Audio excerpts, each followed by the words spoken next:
سلام زمان علیہ السلام بعد بلند سلام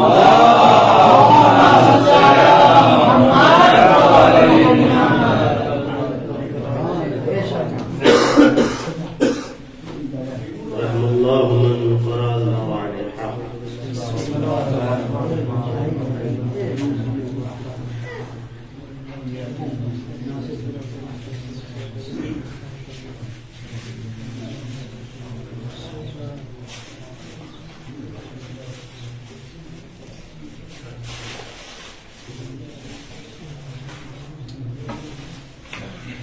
لا حول ولا قوة إلا بالله العلي العظيم.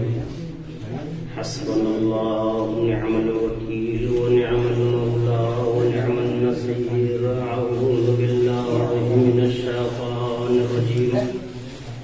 بسم الله الرحمن الرحيم. الحمد لله الذي هدانا لهذا وما كنا لنهتدي لولا أن هدانا الله. لقد جاءت رسل ربنا بالحق. الصلاة والسلام على سيدنا ونبينا وشفيع ذنوبنا وحبيب قلوبنا وطبيب نفوسنا العبد المؤيد والرسول المسدد المصطفى الأمجد صاحب الأبد أول العدد الذي سمي في السماء بأحمد وفي الأرضين بالقاسم محمد.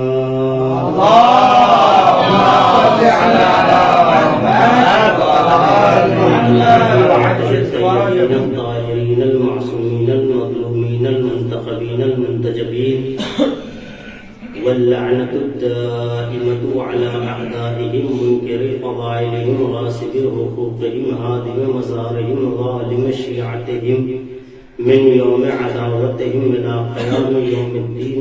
أما بعد فقد قال الله تبارك وتعالى في الكتاب المجيد والفرقان الحميد وهو أصدق القائلين وقوله الحق ثم الحق. بسم الله الرحمن الرحيم. يا أيها الذين آمنوا لا تتخذوا آباءكم وأخوانكم أولياء إن استحبوا الكفر على الإيمان. صلوات محمد. اللهم صل على محمد وآل محمد وعجل فرجهم. اولاً آپ تمام حضرات سے گزارش ہے کہ ایک مرتبہ سورہ حمد اور 3 مرتبہ سورہ اخلاص کی تلاوت فرما کر مرحوم مغفور مظہر حسین ابن سبطین حسین نجف حسین ابن عبد الحسن تہذیب الحسن ابن عبد الحسن جیو ابن نجب الحسن شریف حسن ابن عبد الحسن اور ابن حسین ابن سبطین حسین کی ارواح کو ایصال فرمائے.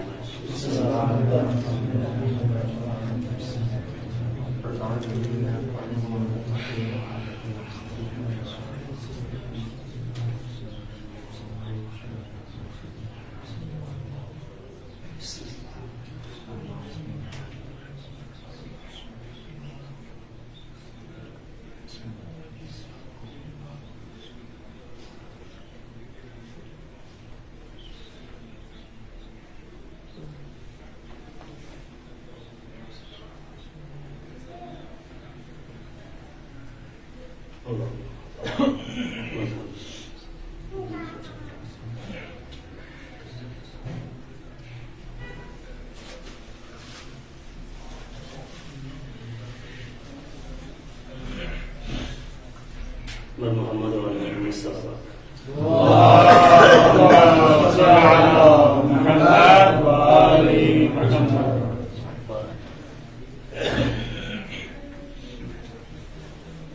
برادران عزیز، دوستان عزیز،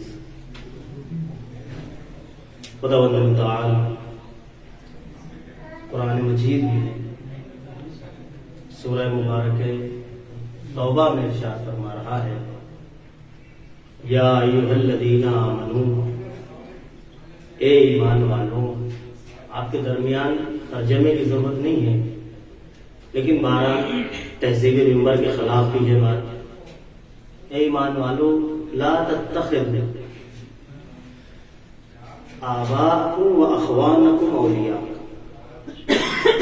اپنے باپ باپ آبا ظاہر ہے باپ دادا اور بھائیوں کو اپنا ولی نہ سمجھنا، نہ قرار دینا. کب تک؟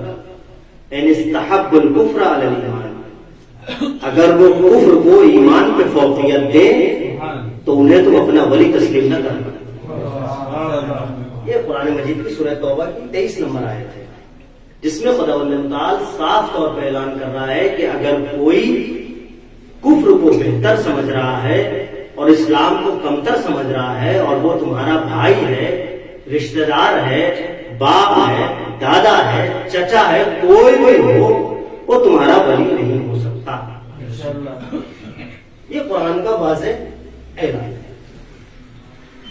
اب مسئلہ یہ ہے کہ قرآن مجید نے اتنا بڑا دعویٰ کیا ہے، یا تو قرآن جگہ جگہ پہ سمجھاتا ہوا چلا آ رہا ہے کہ دیکھو اپنے باپ کا بھی احترام کرو، بھائیوں کا بھی احترام کرو، خانوادے کا خیال رکھو، صلہ رحمی کی دلیلیں دے رہا ہے قرآن، احادیث میں صلہ رحمی کی احادیث بڑی بڑی ہیں، لیکن اس کے باوجود ایک طرف یہ کہہ رہا ہے کہ اگر تم یہ دیکھنا کہ ان کو کفر پسند آ رہا ہے، اسلام پسند نہیں آ رہا، تو پھر تم اب ان سے علاقہ نہ رکھنا، رشتہ داریاں نہ رکھنا، ان سے راہ و رسم نہ رکھنا، بلکہ ان سے دوری اختیار کرو. وہ تمہارے ظاہری رشتہ دار ہیں، تمہارے سرپرست نہیں ہو سکتے. سرپرست ہونا الگ ہے اور علاقہ اور رشتہ داری ہونا الگ ہے. قرآن نے کہا سرپرستی اس وقت ملے گی جب یہ دین کو محترم سمجھیں گے اور کفر کو غیر محترم سمجھیں گے.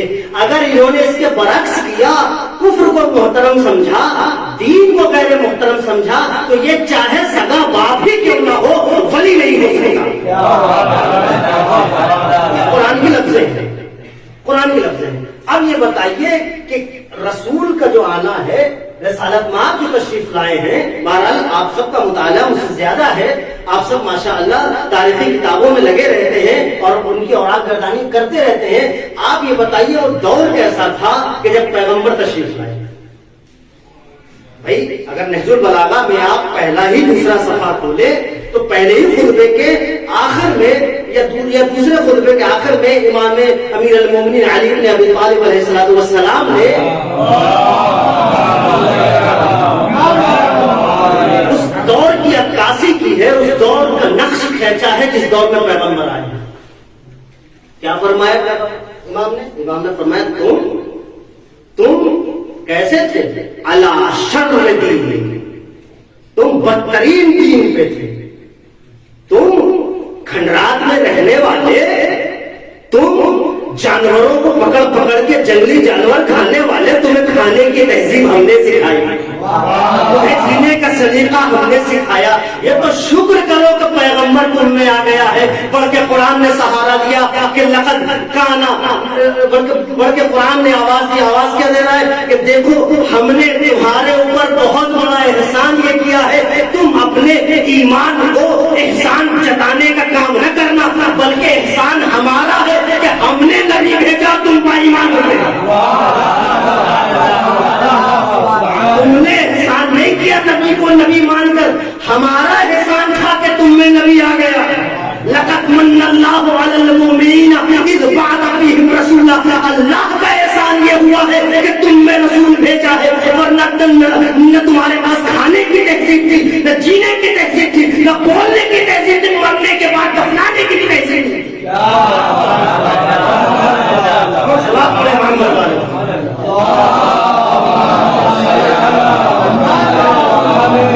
فرماتے ہیں علی شر دین، بدترین دین پر تھے. اور ہوتا کیا تھا؟ عصی الرحمن وعبد الشیطان، رحمان کی معصیت ہو رہی تھی جب پیغمبر آئے ہیں، شیطانوں کی عبادت ہو رہی تھی جب پیغمبر آئے ہیں. ایسی شیطنت کے زمانے میں پیغمبر اکرم کا وہ وجود آیا کہ جس نے آ کر تاریخ کفر و نفاق میں ایک ایسا زلزلہ برپا کیا کہ جس سے آئندہ کے آنے والے بھی اہل کفر خوفزدہ ہو گئے اور پرانے جو تھے وہ بھی خوفزدہ ہو گئے. اب ایسا پیغمبر آ رہا ہے تو ظاہر کوئی بات ہوگی بھائی پیغمبر وہی، میں اکثر یہ جملہ کہتا ہوں، بہرحال آپ سے آپ کے درمیان میں کیا بتانا، اکثر یہ جملہ کہتا ہوں کہ پیغمبر وہی ہے جسے دوسری کتابیں بتائیں، جسے ہم بتائیں وہ نبی نہیں ہے، جسے لوگوں کی کتابیں بتا دیں وہ نبی ہے۔ یہی وجہ ہے نا جب جناب ابو طالب کے ساتھ پلٹ رہے ہیں شام میں تجارت کے سفر سے، تو ان کو بتانا نہیں پڑا کہ ہم پیغمبر کے ساتھ آئے ہیں، بلکہ جناب ابو طالب صرف اس جگہ تک گئے ہیں کلیسا تک، لیکن سامنے والے نے بلندی سے کسی بچے کو دیکھا، نہ جناب ابو طالب نے بتایا کہ نام اس کا محمد ہے، باپ کا نام عبداللہ ہے، مکے کا رہنے والا ہے، اتر کے آیا کہ اس کے صفات بتا رہے ہیں، یہ وہی صفات ہے جو ہم نے تورات و انجیل میں پڑھے ہیں۔ نبی وہ ہوتا ہے جسے دوسری آسمانی کتابیں بتائیں، وہ نبی ہوتا ہے۔ نبی وہ نہیں ہوتا کہ بھیا ایک حدیث ہمارے لیے بھی لکھ دو، یہ لوگ پیسے ہمیں بھی نبی بنا دو، اب وہ سلسلہ ختم ہو گیا ہے۔ نبی تو وہ ہوتا ہے کہ اگر نبی، بہرحال آپ مجھ سے بہتر جانتے ہیں نبی کی صفات یہ، میں صفات کی کیا بات کروں، نبی کی تو صفت یہ ہے کہ اگر نرم زمین میں قدم رکھے نا تو نشان نہ چھپے، پتھر پہ قدم رکھ دے تو نشان چھپ جاتا ہے۔ نبی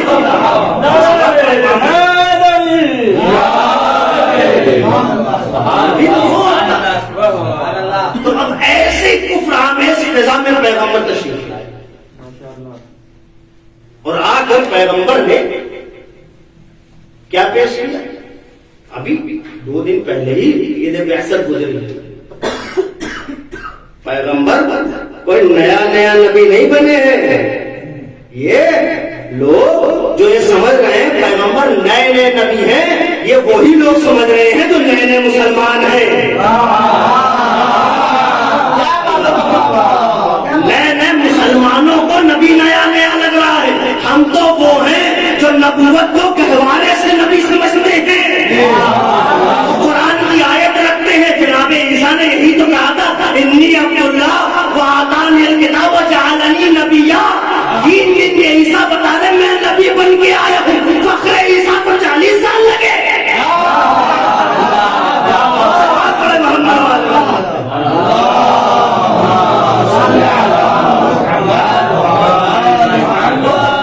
فخر عیسیٰ کو کیا 40 سال لگے؟ نہیں، ہمارا نبی تو پیدائشی نبی ہوتا ہے، یہ تو وہ چند روزہ مسلمان، وہ نئے مسلمان جو پیاز کھا کے بھول گئے، نئے مسلمان ظاہر پیاز بہت کھاتا ہے، یہ مثال آپ نے سنی ہوگی، تو ان کو لگ رہا ہے نیا ہوا ہے، تو پیغمبر تو نئے تو نہیں ہے۔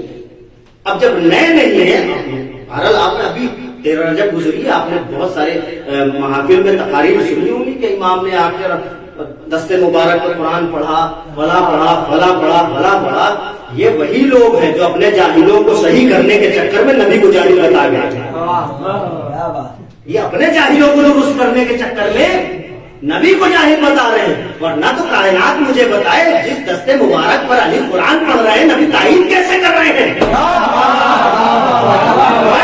پڑھا لکھا نہیں ہے تو تعین وہی کر سکتا ہے جو پڑھا لکھا ہو۔ بھائی مثلاً آج ہم جہاں موجود ہیں، کل آپ سے پوچھے بھائی یہ بتائیے وہ جو نجف میں آوارہ ٹہلنے والا ظہیر ہے اس کو جانتے ہو؟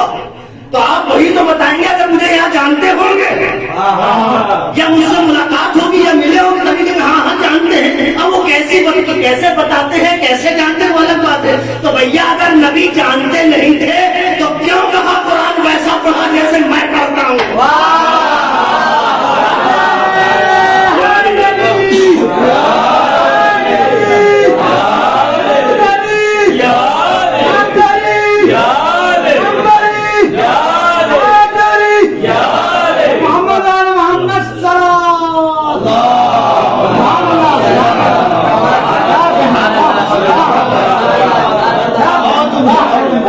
جانے بغیر پیغمبر کیسے کہہ سکتے ہیں کہ قرآن ویسا پڑھا جیسے میں پڑھتا ہوں؟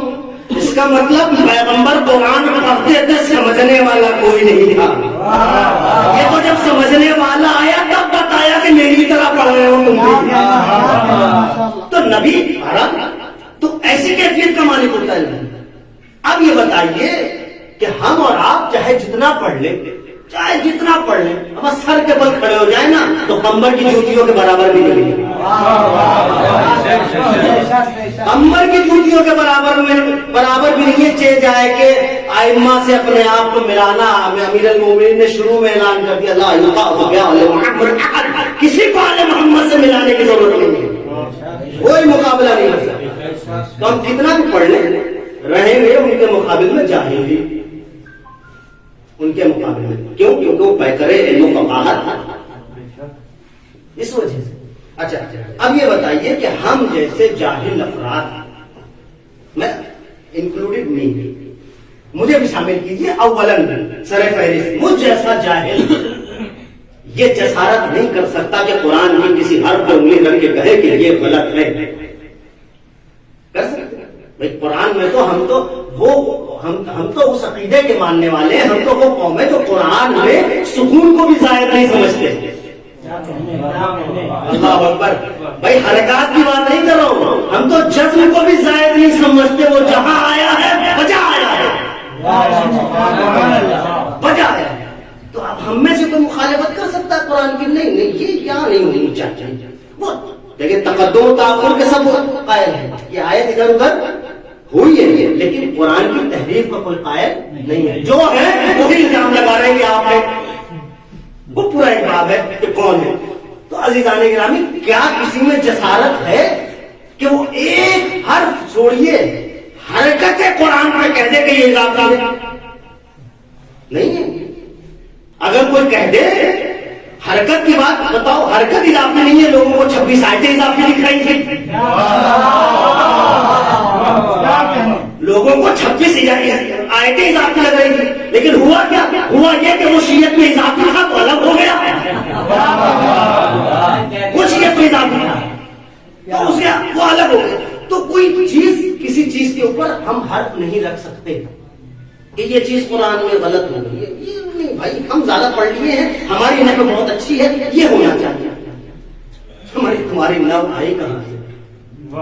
اللہ اکبر. اگر سرکار امیر کائنات اگر ابو الاسود دوئلی کو کچھ نہ بتاتے تو تم ادھر ادھر ٹہلتے رہتے، کچھ نہ ملتا، کچھ نہ ملتا. تو کر سکتے ہیں ہم اور آپ گناہگار اتنی جسارت نہیں کر سکتے کہ قرآن پر ایک حرف پر، ایک نقطے پر، ایک حرکت پر انگلی رکھ دے کہ یہ اضافی ہے، یہ غلط ہے، اور اس کی مخالفت کر دے.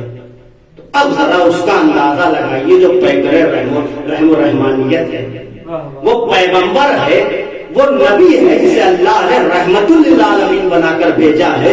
وہ نبی ہے کہ جو اپنی حقانیت کا ڈنکا بجا کے چلا گیا، اور آج بھی دنیا کی معتبر ترین بڑی کتابوں میں کہ جو گنیس یعنی ریکارڈ کی بک ہے، اس میں بھی یہ کہا جاتا ہے سب سے بااخلاق انسان جو گزرا ہے وہ محمد کی ذات ہے.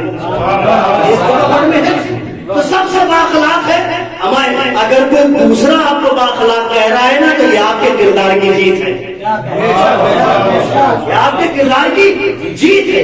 تو وہ اس جیسا نبی، ہم جیسے تو نہیں کر سکتے قرآن کی مخالفت. تو وہ نبی جو قرآن کو لے کر آیا، ہمیں سکھایا، ہمیں پڑھایا، ہمیں بتایا، وہ قرآن کی مخالفت کر سکتا ہے کہ نہیں؟ کر سکتا ہے؟ وہ بھی نہیں کرے گا. کیوں؟ اس لیے کہ جو قرآن ہے وہی اہل بیت ہے. نہیں کرے گا نا. یہ کیا ہے؟ عدل ہے، ایک دوسرے کے عدل ہیں، روایات موجود عدل ہے، ایک دوسرے کی مخالفت نہیں کریں گے. اب مجھے تعجب تو یہ ہے کہ قرآن کہہ رہا ہے، میں آگے اپنی بات پہ، قرآن کہہ رہا ہے یا ایھا الذین آمنوا لا تتخذوا آباءکم واخوانکم اولیاء، اے ایمان والو اپنے بھائی اور باپ دادا اور چچا ان سب کو کبھی ولی نہ بنانا اگر وہ کفر کو بہتر اور اسلام کو بدتر سمجھ رہے ہو. جب نبی مخالفت قرآن نہیں کر سکتا تو کیسے ابو طالب کو اپنا ولی تسلیم کر لیا؟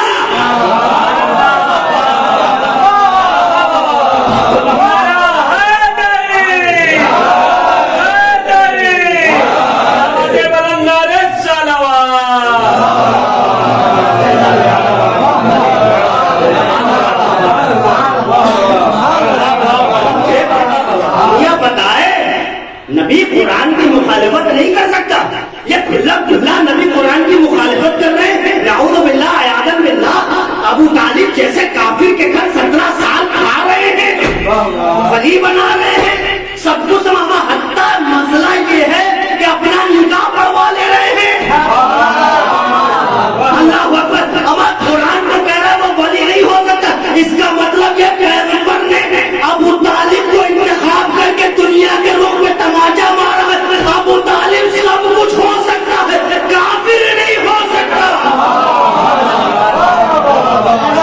پر محمد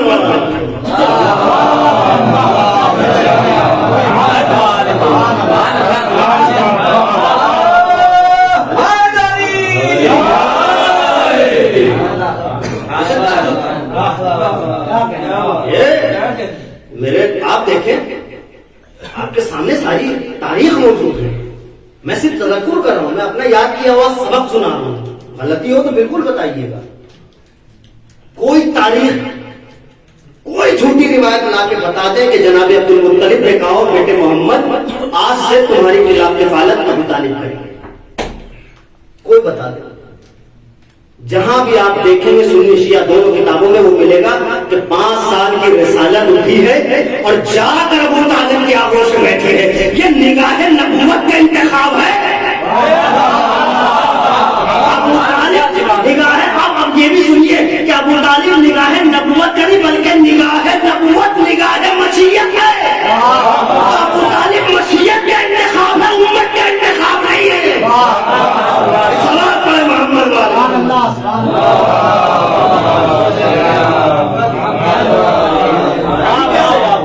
نبی نے کیسے مخالفت کر دی؟ نعوذ باللہ, ایک کافر کو اپنا ولی سمجھ لیا, اور ولی ہی نہیں, آپ خدمت میں نے عرض کیا کیا کیا نہیں کیا. حتیٰ کہ نبی نے اس دن کے بعد مکے میں رہنا پسند نہیں کیا جب ابو طالب نہیں تھے. اور حدیث قدسی نے پڑھ کے آواز دی, اے پیغمبر ہجرت کرو, اب تمہارا ناصر یہاں نہیں. حدیث قدسی نے پڑھ کے آواز دی. تو ابو طالب اس شخصیت کا نام ہے, اس شخصیت کا نام ہے.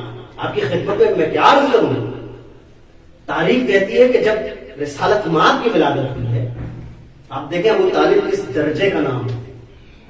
ابو طالب کو سمجھنے کے لیے ایک زندگی کافی نہیں ہے, زندگیاں چاہیے, تب جا کے علی کا باپ سمجھ میں آئے گا. اور جب علی کا باپ سمجھ میں آئے گا پھر سوچنا علی کیا ہے. علی کا باپ کے بارے میں دنیا الجھی پڑی ہے. تاریخ کہتی جب رسالت مآب کی ولادت کا اور آمد کا وقت قریب ہوا تو ظاہر ہے جناب ابو طالب کے ذمہ سارا سب معاملہ تھا. تو جناب ابو طالب اور جناب فاطمہ بنت اسد یہی دونوں لوگ دیکھ رہے تھے. جناب آمنہ کے بعد جناب فاطمہ بنت اسد ہیں, اور جناب ابو طالب گھر کے باہر پریشان آمد و رفت کر رہے ہیں. تاریخ کہتی تھوڑی دیر میں جناب ابو طالب کیا دیکھا, جناب فاطمہ بنت اسد دروازے پر آئے, کہا مبارک ہو بھتیجا. جیسے ہمارے مبارکباد دی جاتی ہے, میں اپنے لفظوں میں کہہ رہا ہوں, مبارک ہے مبارک کا لفظ, مبارک ہو بھتیجا. جناب ابو طالب خوشی میں مسکرانے لگے. جناب ابو طالب مسکرا رہے ہیں, جناب فاطمہ بنت اسد کا چہرہ اتر گیا. غور سے سنیے گا, جناب فاطمہ بنت اسد کا چہرہ اتر گیا. جناب ابو طالب نے کہا بیوی یہ تو خوشی کا موقع ہے, مسکرائیے ہنسیے. جناب فاطمہ بنت اسد کا جملہ سنیے, تاریخ نے رقم کیا. جناب فاطمہ بنت اسد کہتی سرکار مسئلہ یہ ہے کہ بچہ اتنا خوبصورت ہے کہ میں چاہتی ہوں خدا ایک بیٹا مجھے ایسا دے دے. میں چاہتی ہوں کہ خدا ایک مجھے بھی ایسا بیٹا دے. اب ابو طالب سمجھیے کون ہے. جناب ابو طالب کہتے ہیں اس میری سبتن, اس میری سبتن, بی بی سبت کا انتظار کرو. کس کا انتظار کرو؟ سبت. ابھی آپ کی خدمت بتاؤں گا کہ سبت کیا ہے. اس میری سبتن, ایک سبت کا انتظار کرو, انشاءاللہ خدا ایک بیٹا ہمیں دے گا جو رو بہو محمد جیسا ہوگا. الا النبوہ, یہ بات کرتے جناب ابو طالب کی, الا النبوہ, وہ بالکل محمد جیسا ہوگا, بس نبوت نہیں ہوگی. یہ ہے ایمان ابو طالب جو پہلے دن رسول کا اعلان کر رہا تھا کہ یہ آنے والا عام نہیں ہے, نبی ہے.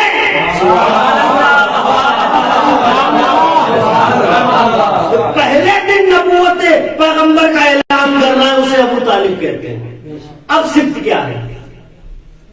اب ابو طالب کی معرفت کی اندازہ لگائیے. سبت کیا ہے؟ علماء نے اب اس کے لیے لکھا سبت کسے کہتے ہیں. علماء فرماتے ہیں کہ سبت اگر ہم اس میں فتحہ لگا دیں تو سبت ہو جائے گا, یوم السبت ہو جائے گا. اور اگر اس کو ہم دیکھیں تو کے ساتھ پڑھیں تو پھر نواسے میں چلا جائے گا. لیکن یہ صرف ہے سین سے ہے اور کسرے کے ساتھ کیا ہے؟ علماء فرماتے 30 سالوں کا وہ وقفہ، وقت کا ایک ایسا وقفہ جو 30 سالوں پہ مشتمل ہو، اسے کہتے ہیں ذکر۔ یہ ہے ابو طالب کی جو ایک عام الفیل کو اعلان کر رہا، بی بی 30 عام الفیل کا انتظار کرو، ایک بیٹا کعبے سے آئے گا جو ہوگا وہ محمد جیسا ہوگا۔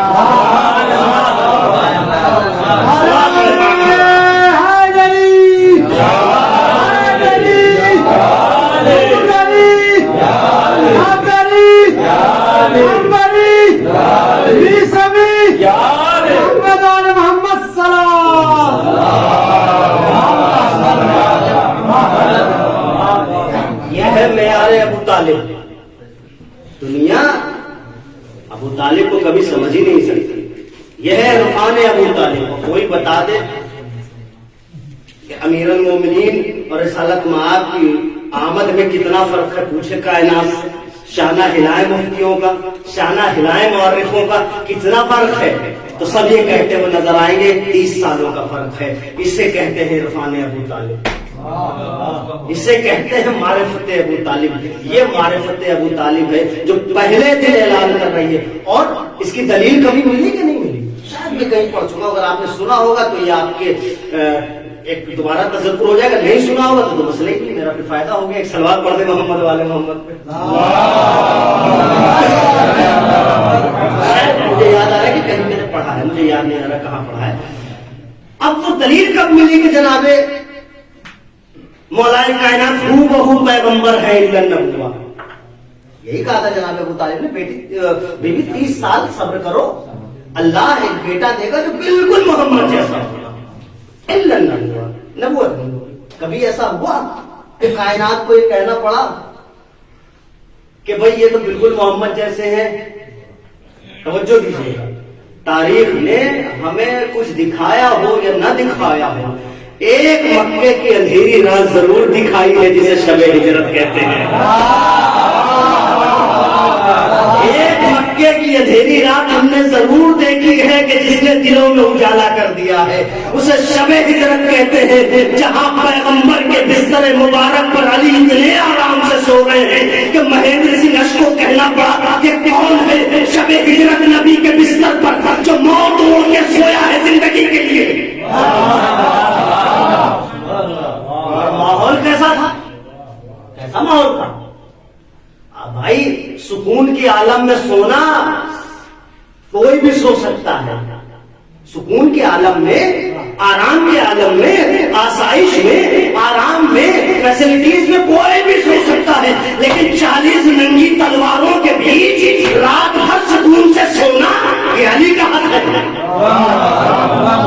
یہ علی کا حق ہے، سو رہے ہیں۔ اب یہ مجھے بتائیے کہ کیا ایک آدمی دیکھ رہا تھا، 2 آدمی دیکھ رہے تھے؟ 40 آدمی اور 80 آنکھیں مسلسل علی پہ جمی رہی، لیکن کوئی جھوٹی روایت لا کے بتا دیجئے کہ جب تک علی نے خود نہیں چادر ہٹائی کسی کو پتا چلا ہو کہ نبی ہے کیا نہیں؟ کوئی ایک روایت بتا دیجئے کہ لوگ پہچان گئے یہ تو علی سو رہے نبی کو نکل گئے۔ تاریخ کہتے رات بھر 40 آدمی 80 آنکھیں علی کو دیکھتی رہی، صبح تک کوئی پتا نہ لگا پایا کہ نبی ہے کہ علی۔ ابو طالب نے پہلے دن کہا تھا ایک بیٹا ایسا ملے گا جو ہو بہو پیغمبر ہوگا، ہو بہو پیغمبر۔ سمجھنا کسی کے بس کی بات نہیں، بہرحال مجھے یاد آ گیا 4 مصرے میری تو سن لیں اسی منظر، شاید میں نے کہیں پڑھا ہے، مجھے ایسا کیوں یاد آ رہا ہے، بہرحال اگر ہے تو مجھے معاف کیجیے گا کہ ایک سلوات پڑھ دیں محمد والے محمد۔ ہجرت کا موقع ہے جس کی پیشانی سے ٹپکے ہوئے قطرے ہو نبی، اس کو تہذیب مشیت نے محمد سمجھا، جس کی پیشانی سے ٹپکے ہوئے قطرے ہو نبی اس کو تہذیب مشیت نے محمد سمجھا۔ ایک کروٹ نہ تھی انداز نبوت کے خلاف، یوں علی سوئے زمانہ انہیں احمد سمجھا۔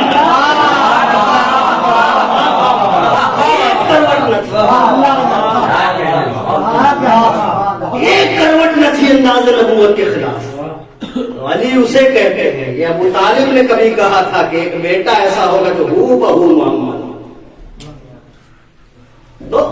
قرآن کی مخالفت نبی نہیں کر سکتا، تو کیسے پیغمبر نے کر دی؟ اس کا مطلب دنیا غلط ہے، نبی غلط نہیں ہو سکتا۔ ہم دنیا کو غلط کہہ سکتے ہیں، پیغمبر کو کبھی غلط نہیں کہہ سکتے۔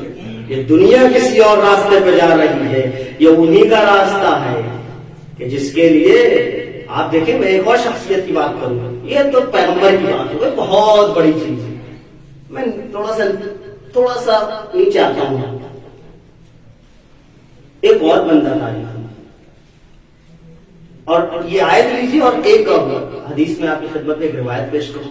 ایک دن پیغمبر مسجد میں بیٹھے ہوئے، نماز کے بعد پیغمبر کی عادت تھی کہ لوگوں سے گفتگو اور لوگوں کا پوچھنا ظاہر ہے، پیغمبر تھے، ان سے بھی نہ پوچھیں گے تو کوئی مولوی تھوڑی نہ تھا کوئی عام کہ مولوی سے کیا پوچھے، کل پوچھیں، تو پیغمبر تھے، ان سے تو پوچھنا بنتا تھا سب کا، مولوی سے تو سب، آج کل تو انٹرنیٹ کا دور ہے، آدھے مولوی تو سب خود ہی ہیں، ہاں کوئی پوچھو تو وہ ان کو بتا دیتے، نہیں مولانا صاحب ایسا ہے، تو آدھے مولوی تو لوگ خود ہیں صاحب۔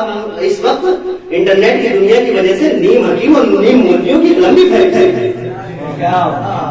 اب اس میں ہمیں بچانا ہے امت کو بھی، اور امت کو بھی بچنا چاہیے، پتا چلے نیم مولوی کون ہے اور نیم حکیم کون ہے اور صحیح کون ہے، یہ تشخیص بہت ضروری ہے، ورنہ آنے والے دور میں پتا نہیں چلے گا کہ کہاں کون پہنچ گیا، پتا نہیں چلے گا، اچھی خاصی دکانیں لوگوں کی بند ہو جائیں گی اور نئی کھل جائیں گی ایسی جو لوگوں کو مار بھی رہے ہوں گے اور اپنی دکان بھی چلا رہے ہوں گے،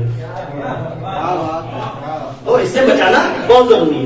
تو پیغمبر کی ظاہر سب پوچھ تاچھ کر رہے ہیں، کوئی کچھ پوچھ رہا ہے، کوئی کچھ پوچھ رہا ہے، پیغمبر نے دیکھا کونے میں مجھے دکھی نہیں رہے کونے کے لوگ، تو میں کیسے بتاؤں کونے میں، وہ سب وہاں بیٹھے ہوئے، معصوم صاحب تو چشمہ دکھ رہا ہے مجھے، ایک کونے میں ایک بندہ نماز پڑھ رہا ہے بڑی شدت سے، نماز پڑھ رہا ہے ایک دم مگن ہو کے، بہترین طریقے سے نماز پڑھ رہا ہے، مکمل ہر چیز کی۔ ابھی تھوڑی دیر پہلے یہ ہو رہا تھا کہ رد کر دیں رد کر دیں، کوئی کہہ رہا تم کر دو، کوئی کہہ رہا تم کر دو، کوئی کہہ رہا میرا اچھا لہجہ نہیں، کوئی کہہ رہا مجھے خواب بھی نہیں آتا، کوئی کہہ رہا مجھے یہ نہیں آتا وہ نہیں آتا، لیکن وہ بندہ مکمل طور پر سارے ارکان انجام دے رہا تھا۔ پیغمبر نے پیغمبر تھوڑی دیر دیکھتے رہے، جب وہ فارغ ہو گیا پیغمبر نے کہا یا عبد اللہ احب اللہ وعبد اللہ ووالد اللہ وعاقب اللہ، ہے بندے خدا، اللہ کے لیے محبت کرو، اللہ کے لیے دشمنی رکھو، اللہ کے لیے کسی کو اپنا ولی بناؤ، اللہ کے لیے کسی کو اپنا دشمن بناؤ۔ وہ حیران ہے کہ میں نماز پڑھ کے آ رہا ہوں، سجدہ کر کے آ رہا ہے، وہ بھی بڑا چالاک آدمی ہے، اس نے کہا یا رسول اللہ میں نماز پڑھ کے آ رہا ہوں۔ پیغمبر نے کہا اگر اللہ کے لیے سب نہیں ہوگا تو کچھ کو بول لیں گے۔ وہ ہوشیار آدمی تھا، اس نے کہا پیغمبر نبی اکرم ایک میزان بتا دے، ایک معیار بتا دے کہ جس سے پتا چلے کہ ہم نے اللہ سے محبت کی ہے، اللہ کے لیے دشمنی کی ہے، اللہ کے لیے ولی بنایا ہے، اللہ کے لیے کسی کو دشمن بنایا، تو معیار بتا دے، کام ہو جائے اپنا۔ تاریخ کہتی ہے یہ باتیں ہو رہی تھی، فتح علی بن ابی طالب، اتنے میں سامنے سے علی بن ابی طالب علیہ السلام داخل ہوئے، فاشار الیہ النبی وقال اترى هذا، پیغمبر نے اشارہ کر کے اس کو دیکھ رہے وہی جو آ رہا ہے، کہاں کوال ولیھا وعاد عدوھا، اس کے چاہنے والے کو چاہو، اس کے دشمن کو دشمن رکھو، کیوں؟ لأنہ ولی اللہ وعدوہ عدو اللہ، کیونکہ یہ ولی خدا ہے، اس کا دشمن خدا کا دشمن ہے۔ یہ پیغمبر بتا، اگر پیغمبر یہاں رک جاتے تو میں بھی رک جاتا، لیکن پیغمبر نے آگے بتایا قوال ولی ھذا لو کان ابوہ وولدہ، اس کے چاہنے والے کو چاہو چاہے وہ تمہارا باپ اور بیٹا ہی کیوں نہ ہو، اس کے دشمن کو دشمن رکھو چاہے باپ اور بیٹا ہی کیوں نہ ہو، چاہے باپ اور بیٹا ہی کیوں نہ ہو۔ قرآن کیا کہہ رہا ہے یا ایھا الذین آمنوا لا تتخذوا آباءکم واخوانکم اولیاء، اپنے بھائی اور ماں باپ کو، والدین کو، دادا کو، چچا کو کبھی ولی نہ بنانا اگر وہ اسلام کو کم اور کفر کو زیادہ سمجھے۔ پیغمبر کہہ رہے کہ اس کے یہ معیار ہے، علی معیار ہے، اگر تمہارا باپ علی کا دشمن تو پھر خدا کا دشمن قرآن کہہ کر ولی وہ ہوگا جو اسلام کو بہتر مانے، اس کا مطلب اسلام کچھ نہیں ہے اگر علی اس میں نہیں ہے۔ صلوات پڑھے محمد۔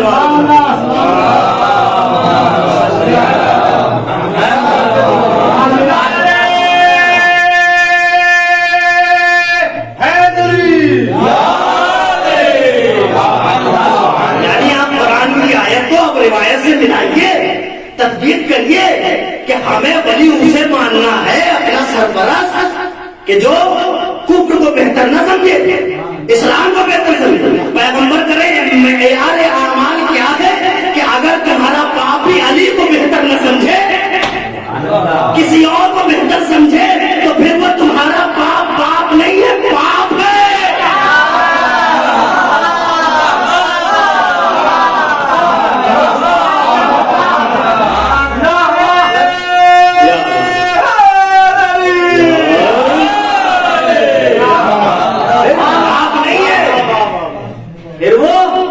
باپ ہے جو ایسا لگا ہے تو چھوٹ بھی نہیں سکتا. اب آئیے، یہ تو میں نے پہلے آپ کی خدمت میں پیغمبر کی بات کی کہ جناب ابو طالب کو چن لیا.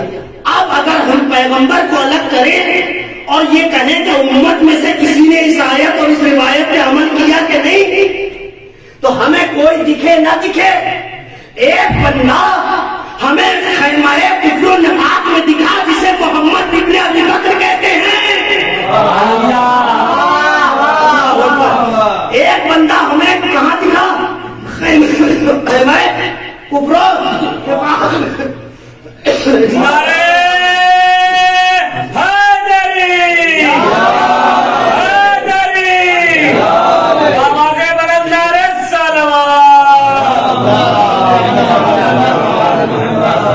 پریشانی یہ ہے کہ جب کم بختوں کا تذکرہ کر دو تو اچھے لوگ پریشان کرنے لگے.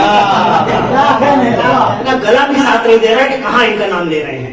خیمہ کفر و نفاق میں ایک بندہ ملا جسے کیا کہتے ہیں محمد بن ابی بکر، جس کے لیے مولا نے کہا محمد محمد میرا بیٹا ہے. یہ ایرے غیر نتو خیروں کی طرف منسوب مت کرو، بس اس کے سلب سے ہے. کیا کہا؟ ان کے تو بہت سارے واقعات ہیں، ابھی کیا میں آپ کی خدمت میں عرض کروں. آپ سب ماشاءاللہ صاحبان مطالعہ اور مباحثہ ہیں. تاریخ کہتی ہے ایک دن امیر المومنین کی خدمت میں آئے، مولا اپنا ہاتھ دیجیے دستے مبارک. مولا نے کہا کیا کرو گے محمد؟ کا مولا دیجیے. انہوں نے مولا کا ہاتھ پکڑا، مولا کو لے کے پورا مدینہ پار کرتے ہوئے اپنے باپ کی قبر پہ گئے. جانے کے بعد آپ کے ذہن میں بات رہے کہ جو علی کا دشمن ہے وہ تمہارا دشمن ہے، چاہے وہ باپ اور بیٹا ہی کیوں نہ ہو. علی کا محب ہے وہ چاہے تمہارے باپ کا قاتل کیوں نہ ہو، وہ تمہارا محب ہے. لے کر گئے باپ کی قبر پہ. تاریخ کہتی ہے اپنا پیر باپ کی قبر پہ رکھا. اللہ اکبر. کہاں ہے پیر؟ باپ کی قبر پہ. اور ہاتھ میں کیا ہے؟ امیر کائنات کا ہاتھ سینے سے لگائے ہیں. اور باپ سے مخاطب ہے، یا بان قد وجدنا ما صلوحا. کچھ شعر پڑھے ہوئے ہیں، اے میرے باپ ہمیں پتا ہے کون کتنے پانی میں ہے،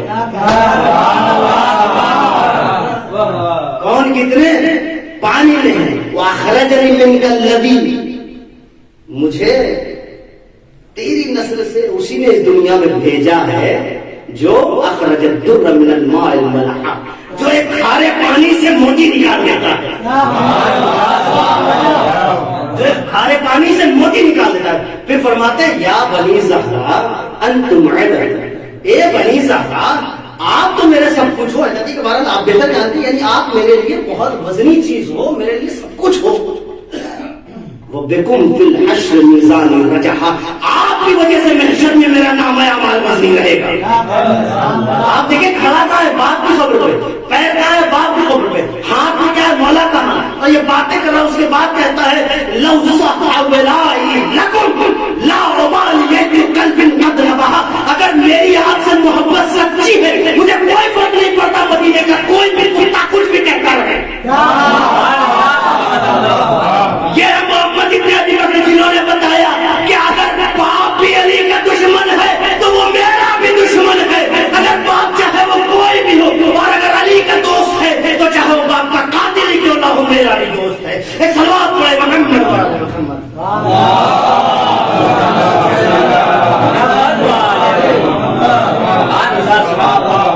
یہ محمد بن ابی بکر.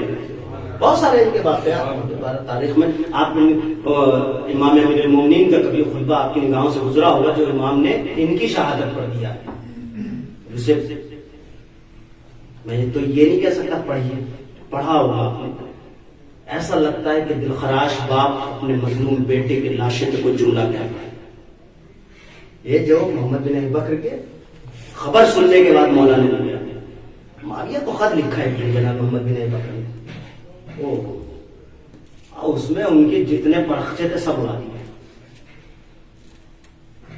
جناب محمد بن ابی بکر کہتا انت انت ہوا تو ہے وہ ہے تو ہے جناب محمد بن ابی بکر مولا کائنات کی تعریف کر رہے ہیں اس سے، تو کیا ان کا مقابلہ کرتا ہے؟ تم اور تمہارے باپ نے مل کر پیغمبر کی مخالفت کی ہے، تم اور تمہارے باپ نے مل کر علی بن ابی طالب کی مخالفت کی ہے۔ پھر جناب محمد بن ابی بکر کہتے ہیں کہ علی سے مقابلے کی سوچ رہے ہو، افضل الناس امتن، افضل الناس زوجتن، علی کی بات کر رہے ہو، امت میں سب سے بہتر، زوجہ کے اعتبار سے سب سے بہتر، چچازاد کے اعتبار سے سب سے بہتر، تم کہاں وہ کہاں۔ ہمارا پورا خط ہے، آپ سے کبھی پڑھیے گا، میں نے صرف آپ کی خدمت میں اشارہ کیا ہے، کبھی اسے پڑھیے گا تو لطف اندوز ہوئے گا۔ اس میں معاویہ نے جو جواب دیا اور خطرناک تھا۔ انہوں نے کہا ٹھیک ہے تم تو اس لیے بول رہے ہو کہ علی سے منسوب ہو، لیکن جو تمہارے باپ نے علی کے ساتھ کیا ہم نے تو وہی کیا ہے، جو تمہارے اصل باپ نے کیا ہے وہ 12 وہ ہے۔ لیکن محمد بن ابی بکر نے وہ کمال دکھایا جو آیت کہنا چاہ رہی تھی کہ اگر تمہیں اسلام نہیں پسند تو تم ہمارے ولی نہیں۔ سخت ہے، ایسے ہی آسان نہیں ہے، لیکن واقعی تاریخ میں کچھ بندوں نے ایسا پیش کیا ہے کہ ہم اہل بیت کے لیے سامنے کھڑے ہوئے۔ تاریخ میں بہت سارے ایسے واقعات موجود ہیں، تاریخ میں بھرا پڑا ہے کہ جہاں پر ہم نے دیکھا کہ اہل بیت کے لیے لوگوں نے اپنے آپ کو فنا کر دیا۔ تو معیار زندگی جو ہے وہ ہے اہل بیت، ان کے مقابلے میں اگر کوئی ہے تو پھر ہم اسے کسی قابل نہیں سمجھیں گے۔ کیوں؟ کیونکہ امیر المومنین نے پہلے ہی دن کہہ دیا کہ اہل بیت سے کسی کا مقابلہ ہو نہیں سکتا، چاہے وہ کوئی بھی ہو، خاک سے بادشاہ کوئی بھی ہو، چاہے پیغمبر کی اپنی زوجائی کیوں نہ ہو، ہم اسے کچھ نہیں سمجھتے اگر وہ علی کے مقابل میں، اور ہم سب کچھ سمجھتے ہیں علی اگر علی کو محترم مان رہی ہے، اس لیے ہم ام سلمہ کا احترام کرتے ہیں، خدا کا احترام نہیں کرتے۔ کیوں؟ کیونکہ ام سلمہ ہے، اور وہ تو پھر ہیں محترمہ مہارانی ہے، جمل کی رانی ہے محترمہ، تو ہم احترام نہیں کر سکتے ان کا احترام جو احترام اہل بیت نہیں کرتے۔ بہت معذرت خواہ ہے، امت اسلامیہ سے معذرت چاہتے ہیں کہ ان کا احترام نہیں کر سکتے جو اہل بیت کا احترام نہیں کر سکتے، اور ہم ان کا احترام کریں گے چاہے وہ گرے ہوئے لوگ کیوں نہ ہو، لیکن اہل بیت کا اگر احترام کرتے ہیں۔ اسی لیے ہم نے بلال جیسے حبشی کو کعبے کی چھت پہ پہنچا دیا ہے، صرف اس وجہ سے کہ احترام اہل بیت کا، اور ہم نے بڑے بڑے غریب کو فقیر بنا دیا ہے صرف اس لیے کہ اہل بیت کے ساتھ۔ صلوات پڑھیں محمد والے۔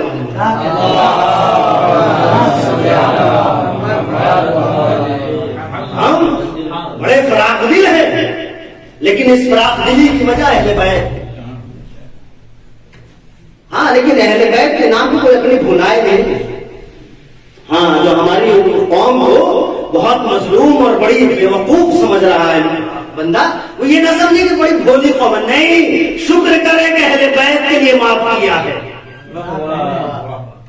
جو لوگ آج ہمارے ممبروں پہ پہنچ کے اور پتہ نہیں کس کس مسلک سے آ کے ممبر پہ مجلس پڑھ رہے ہیں، تو یہ نہ سمجھے کہ قوم بیوقوف ہے، قوم بہت کچھ جانتی ہے، تمہیں موقع دے رہی ہے، غنیمت سمجھو۔ آج یہ سب کی ضرورت نہیں ہے، تم سمجھ رہے ہو کہ ہم بیوقوف بنا کے چلے جائیں گے۔ اب ہم نے تو کابل احباب اس کو بلانے والے کو ہم نے اچھے خاصے ناخن چنے چبوا دیے، تو یہ کیا چیز ہے؟ تو عزیزان گرامی، ہمارا جو مسئلہ ہے وہ دن ہمارا اہل بیت کے لیے دھڑکتا ہے۔ کسی نے اہل بیت کا نام لے لیا تو ہم پگھل جاتے ہیں کہ اہل بیت کا چاہنے والا ہے۔ لیکن یہ شروع سے ہو رہا ہے، اہل بیت کے نام کو غلط استعمال کیا جا رہا ہے، چاہے وہ اشخاص کی صورت میں ہو. دیکھ لیں کم تھا کربلا کی جنگ میں اس کا بیٹا کھڑا تھا مقابل میں، لیکن گھر میں اہل بیت کے ساتھ اتنا قریبی ہے. بیٹی امام حسن سے بیعتی اتنی قرابت داری کرتی، لیکن نہیں، ہم ایسی قرابت داریاں نہیں مانتے جو اہل بیت کی خلاف ورزی میں اتر آئے. ہم وہ قرابت داری مانتے ہیں جو اہل بیت کا احترام کرتی نظر آئے. بس میں نے ختم کیا، جو اہل بیت کا احترام کرتی نظر آئے. کیوں؟ کیونکہ ہمارے سامنے آیت ہے، وہ آیت کہہ رہی ہے کہ ایمان والو تو انہیں ہی اپنا سب کچھ سمجھنا جو اسلام کو بہتر سمجھ رہے ہیں. ہمارے سامنے روایت ہے، پیغمبر کہہ رہے ہیں تم سب کچھ علی کو سمجھنا، ان کے مقابل میں جو آئے وہ کچھ نہیں ہے، کچھ نہیں ہے. کل کی تاریخ جو گزری ہے اس کی سب سے بڑی راویہ کون ہے؟ جناب ام سلمہ ہے. امام حسین کے سفر کی راویہ کون ہے؟ سب سے پہلے جناب ام سلمہ ہے. ہم کیوں ان کا احترام کر رہے ہیں؟ کیوں ان سے حدیث اخذ کر رہے ہیں؟ وجہ یہی ہے کیونکہ ان کی نگاہ میں احترام نہیں لے رہے.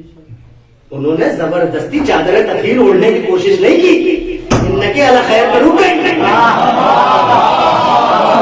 جب یہ کہہ دیا گیا کہ خیر پہ ہو، اس کے لائق نہیں ہو، خیر پہ ہونا اور ہے، تطہیر میں آنا اور ہے.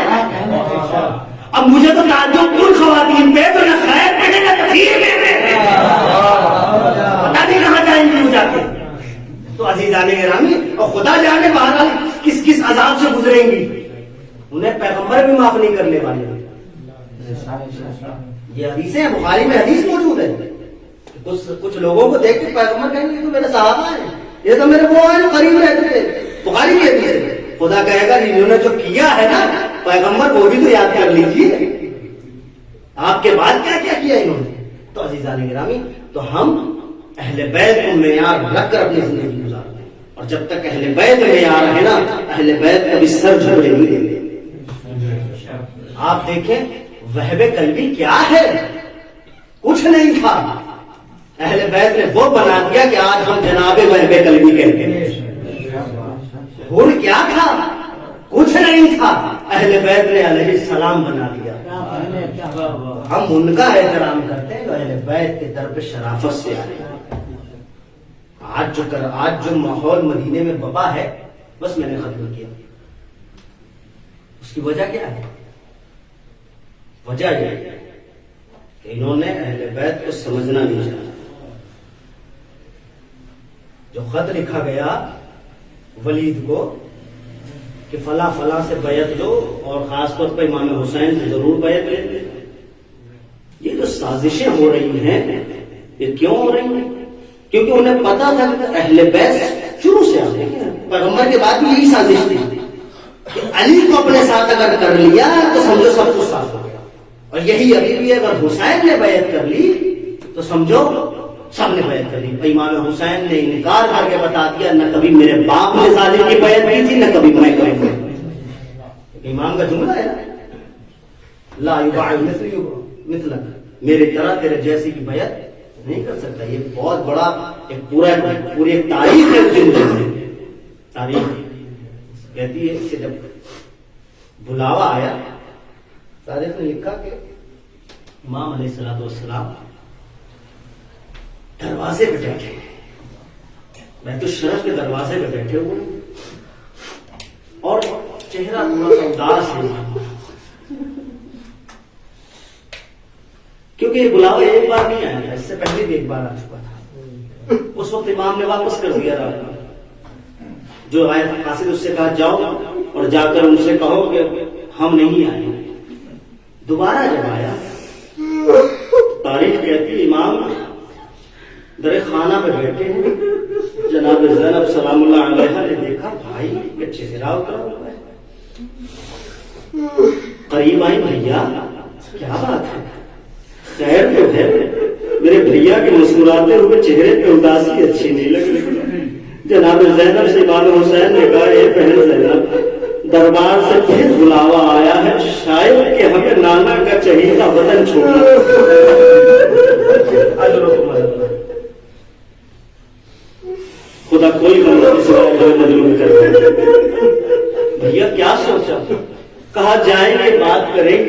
ہو سکتا ہے بات مان جائیں، پھر اس کے بعد دیکھتے ہیں کہ بھیا اکیلے نہ جائیے گا۔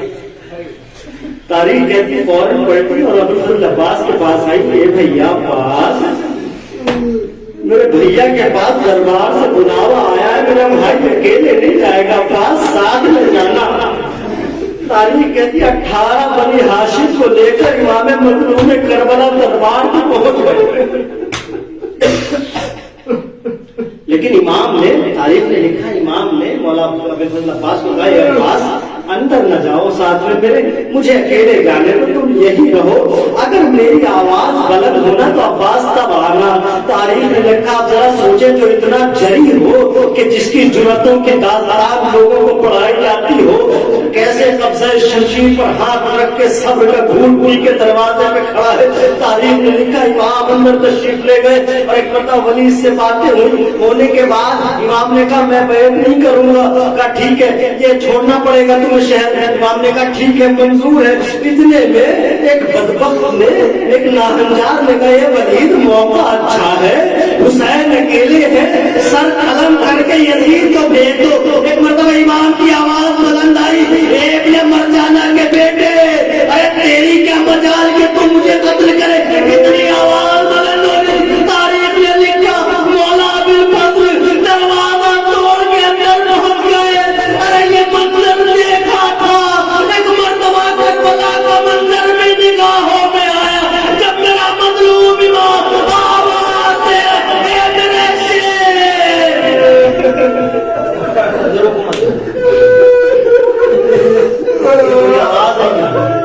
خدا ان آوازوں میں رحمت نازل دربار سے آئی۔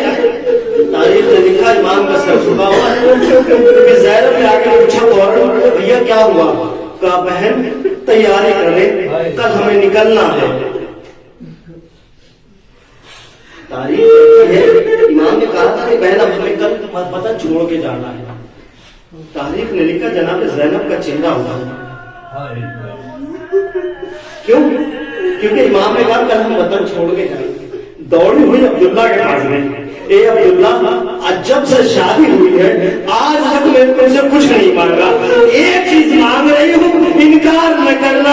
عبداللہ نے کہا کیا بات ہے شہزادی بتایا تو صحیح۔ کہا عبداللہ میرا بھیا وطن چھوڑ کے جا رہا ہے، اتنی اجازت اپنی زینب کو دو کہ اپنے بھائی کے ہمراہ جا سکے۔ اے عبداللہ انکار نہ کرنا ورنہ زینب ادھر حسین کا قافلہ نکلے گا، ادھر زینب کا جنازہ۔ جناب عبداللہ نے کہا پھر بھی جائیے، جہاں جانا ہے آپ کو اجازت ہے، میں منع نہیں کروں گا۔ تاریخ نے لکھا کہ اب انتظامات ہو رہے ہیں، ظاہر ہے میں پوری تفصیل نہیں پڑھنا چاہتا ہوں، انتظام ہو رہا ہے، ظاہر ہے فہرست تیار ہوئی، تم جاؤ گے تم جاؤ گے تم جاؤ گے تم جاؤ گے۔ تاریخ کہتی ہے کہ جتنا یقین جناب صغرا کا اپنے جانے کا اتنا یقین بیویوں میں کسی کو نہیں ہوتی۔ جناب صغرا تاریخ کے جملے ہیں، جناب صغرا ہر بیوی سے کہہ رہی کل تو میں بابا کے ساتھ جاؤں گی، کل تو میں بابا کی حوالی میں بیٹھ کے جاؤں گی، کل تو میں علی اکبر کے ساتھ جاؤں گی۔ ہر بیوی کو پکڑ پکڑ کے کہہ رہی ہے جناب صغرا یہ کیفیت امام حسین نے دیکھی تھی۔ جناب زینب سے کہا اے بہن زینب صغرا کو بتا دو کل وہ نہیں جائے گی۔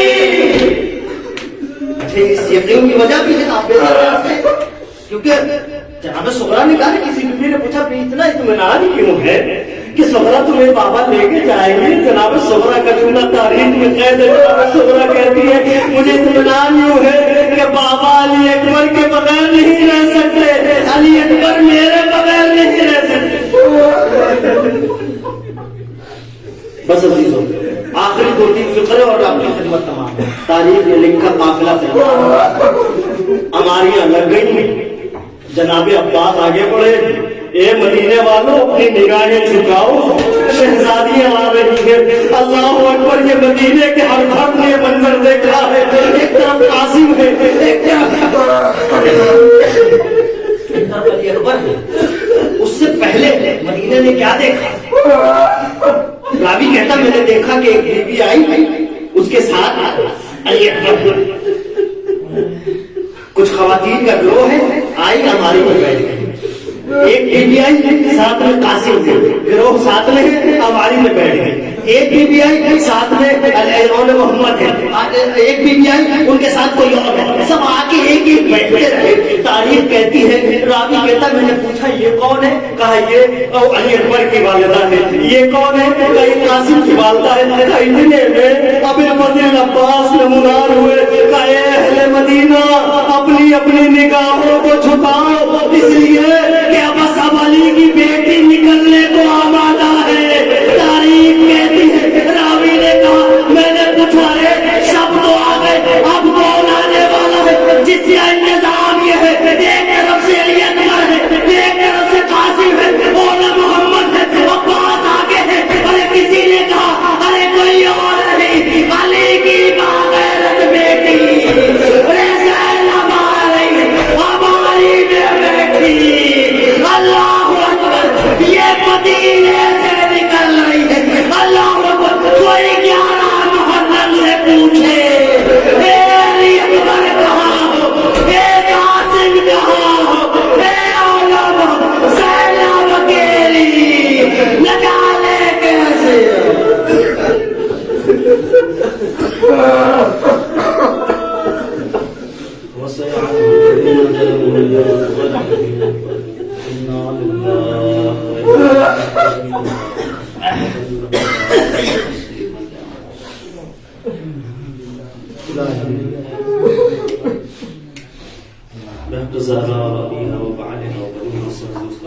پروردگار ہماری اس عبادت کو قبول فرما. پروردگار جہاں جہاں بشیان حیدر قرار ہے ان کی جان مال عزت آبرو کی حفاظت. پروردگار جہاں جہاں بشیان حیدر قرار ہے ان کو اپنے حفظ و امان میں. پروردگار ہم سب یہاں طلب علم دین کے لیے آئے ہیں. پروردگار ہمیں زیادہ سے زیادہ علم حاصل کرنے کی توفیق عطا فرما. پروردگار ہمیں اس پہ عمل پیرا ہونے کی توفیق عطا فرما. پروردگار ہمیں اور ہماری نسلوں کو خادمین اہل بیت میں قرار دے. پروردگار ہمیں زیادہ سے زیادہ اہل بیت کی خدمت کرنے کی توفیق عطا فرما. پروردگار یہ مجلس جن مرحومین کے سال ثواب کے لیے منعقد کی گئی ہے، اس مجلس کا جو بھی ثواب تیرے نزدیک ہے ہم ان کے لیے ان کی روح کو اصال کرتے ہیں قبول فرما. پروردگار مرحومین کے درجات عالی فرما، ان کو جوار معصومین علیہ السلام میں جگہ عنایت فرما. پروردگار ہمارے گناہ میں صغیرہ کبیرہ کو معاف فرما. پروردگار ہمارے مرحومین پر رحمت نازل فرما. پروردگار تیری بارگاہ میں بہترین دعا یہ ہے کہ اپنی حجت پہ ظہور و تعجیل فرما. ہم سب کو ان کے اعوان و ساز میں شمار فرما. ایک مرتبہ سورہ حمد اور 3 مرتبہ سورہ اخلاص فرما کر ان مرحومین کی رواح کو اصال فرما.